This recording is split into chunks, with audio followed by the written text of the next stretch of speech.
लंबा टाइम हो गया, कहीं मैं बचपन से ही दिल्ली में रह रही हूँ। तो दिल्ली मुझे बहुत ही अपना सा ही लगता है। मैं कहीं भी चली जाऊँ लेकिन मुझे दिल्ली की याद बहुत आती है, तो मैं दिल्ली को छोड़ के कभी जाना नहीं चाहती। तो ये चीज़ है। और कहाँ से शुरू करूँ मुझे आज समझ नहीं आ रहा। नए लोग कितने हैं आज? पहली बार आप आई हैं। तो बाकी सारे पुराने लोग हैं, जानते ही हैं। तो मेरा नाम नीरजा सिंह है और इस सिस्टम से जुड़ने से पहले मैं हाउसवाइफ थी। और एक औरत की जो पहचान होती है, एक महिला की जो पहचान होती है, पहले उसके मायके से होती है, पहले उसके फादर से होती है, उसके बाद उसकी पहचान हस्बैंड से होती है, उसके बाद उसकी पहचान उसके बच्चों से होती है, और लास्ट में सब कुछ नहीं रहता। लेकिन महिला की खुद की पहचान नहीं होती है, वो हमेशा फादर के नाम से, हस्बैंड के नाम से या बेटे के नाम से जानी जाती है। तो हमारा जो खूबसूरत सिस्टम है वो महिलाओं के लिए बहुत अच्छा काम कर रहा है, जिसमें महिलाएं भी आगे बढ़ के अपना नाम कमा सकती है, अपने नाम से जानी जा सकती है। जैसे कि बहुत सारी महिलाओं के साथ हुआ है। तो आज से पहले मैं भी अपने फादर के नाम से जानी जाती थी, अपने हस्बैंड के नाम से जानी जाती थी, लेकिन आज मैं खुद के नाम से जानी जाती हूँ। और ये सब हुआ आरसीएम सिस्टम की वजह से, मेरे हस्बैंड की मेहनत की वजह से, और जो टीसी सर ने जो नई नई चीज़ें जो महिलाओं के लिए लेके आए उसकी वजह से हुआ है। तो आरसीएम जो है एक बहुत अच्छा प्लेटफॉर्म है महिलाओं के लिए, क्योंकि जो हमारे देश की महिलाएं हैं ना, उनको बहुत ज़्यादा प्लेटफॉर्म नहीं दिया जाता। आज से कुछ साल पीछे की बात करें तो महिलाओं को घर से निकलने का मौका नहीं मिलता था, उन्हें अपना नाम कमाने का, नाम बनाने का, अपना करियर चूज करने का मौका नहीं मिलता था। तो ये जो हमारा खूबसूरत सिस्टम है ये महिलाओं के लिए बहुत अच्छा है, ये तो मैं बताती हूँ। लेकिन अपने बारे में मैं थोड़ा सा बताना चाहूँगी कि मैं सिस्टम में जुड़ने से पहले हाउसवाइफ थी, और मेरे हस्बैंड विपिन कुमार जी थे, जो अब इस दुनिया में नहीं है। करीब कुछ टाइम पहले हमें वो छोड़ के चले गए हैं, बहुत दुख की बात है। और हमारे जीवन में विपिन जी की कमी हमेशा रहेगी। जो इमोशनल लॉस मेरी ज़िंदगी में, मेरे बच्चों की ज़िंदगी में, फैमिली की ज़िंदगी में जो हुआ वो तो हमेशा ही रहेगा। लेकिन मेरे हस्बैंड जी जी बहुत अच्छा काम करके गए, इस आरसीएम सिस्टम से जुड़ के गए, इस आरसीएम बिजनेस से जुड़ के गए, जिसके कारण मेरे घर में आज भी इनकम आ रही है। जैसे उनके जीते जी आती थी, आज भी वैसे इनकम आ रही है। तो ये सिस्टम क्यों करना चाहिए, बिजनेस क्यों करना चाहिए, यही हम आपको बताने के लिए आते हैं। और हमें किसी ने ये रास्ता दिखाया, तो हम भी चाहते हैं कि आप भी इस रास्ते पे चलिए, क्योंकि इस रास्ते पे चल के आप बहुत कुछ पा सकते हैं जो आप नॉर्मल रास्ते पे चल के नहीं पा सकते। तो मुझे अपने हस्बैंड की एक बात हमेशा याद आती है कि जब वो सिस्टम से जुड़े थे और जब उन्हें घर वाले सपोर्ट नहीं कर रहे थे, और मुझे भी खुद को लगता है कि यार मैं कितनी मूर्ख थी उस टाइम में, जो मैं इस सिस्टम को समझती नहीं थी और मैं भी उनका सपोर्ट नहीं करती थी, जो शुरुआत की बात है। तो जब इस सिस्टम से मेरे हस्बैंड जुड़े तो बहुतों ने विरोध किया। सबसे पहला विरोध जो हम लोगों का आता है ना, वो घर में ही होता है, क्योंकि घर के लोगों को ये चीज़ समझ नहीं आती। तो हम लोगों को भी समझ नहीं थी। मेरी सासू माँ आज भी कहती है, वो जब भी मैं उसको फोन करती हमेशा वो आरसीएम की ही बातें करता।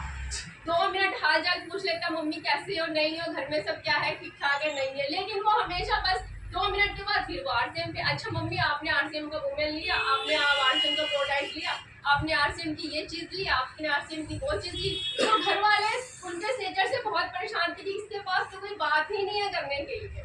तो देखिए, जिस इंसान के तन मन में, रोम रोम में आरसीएम बसा हो, तो उसके अंदर से और क्या बातें निकलेंगी। उसके अंदर से आरसीएम ही निकलेगा। तो मेरे हस्बैंड के अंदर से भी आरसीएम की ही सारी बातें निकलती थी।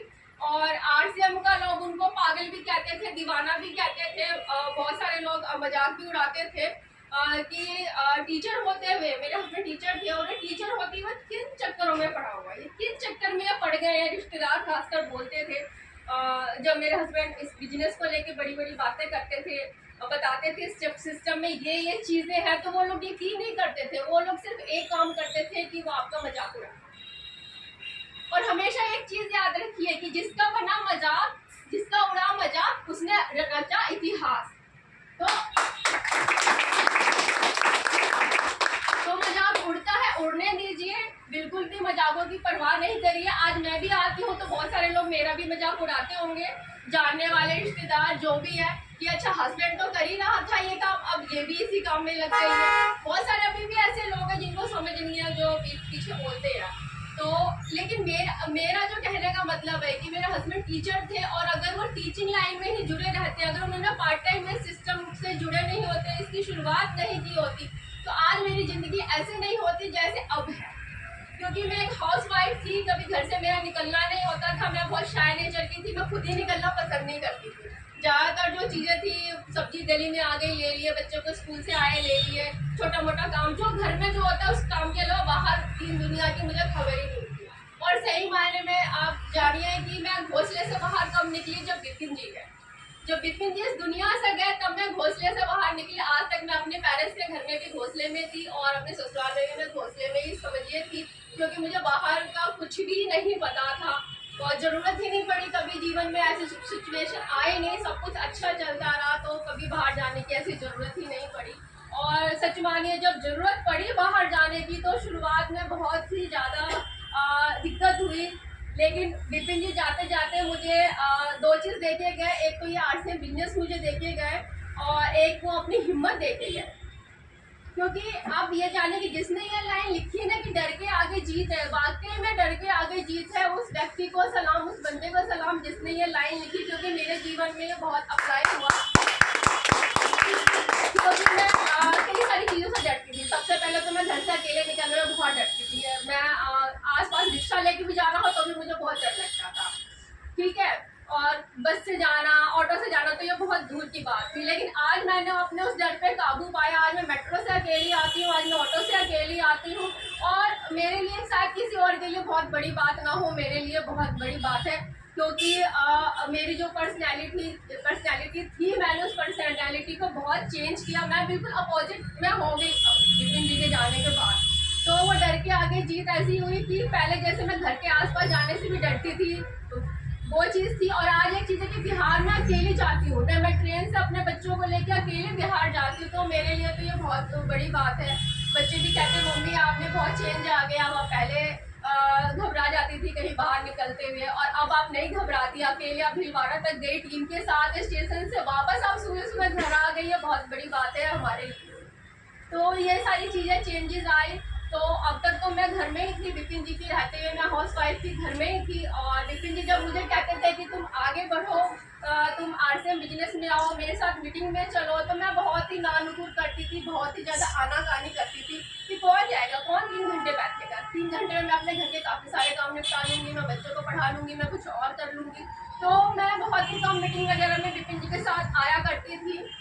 तो वो एक टाइम था, और विपिन जी लगे रहे, हम लोगों का उनको बहुत ज़्यादा सपोर्ट नहीं मिला, मम्मी से भी घर से भी नहीं मिला, लेकिन विपिन जी अपने काम में लगे रहे।